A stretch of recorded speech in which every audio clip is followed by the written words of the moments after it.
Здравейте! Днес с Галин се намираме в Крушовица. Ето, ходим пеша. Снег до колене. Тук ще ни задат едни питбули, каракачанки. Преди това видяхме 30 кучета на едно место, помяри. И те искаха да ни едат.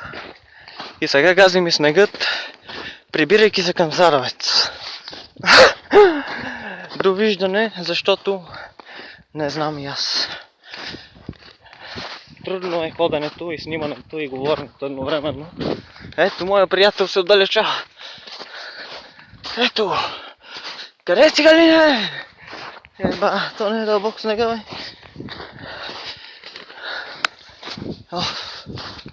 Еба, умре ми коня, брат. Не ни бърка с момчето. Тук. Ходим снег. Излязохме поне на угазен снег. И така, продължаваме нашето приключение към Царовец. Дай Боже, някой да ни спре на стоп. Довиждане.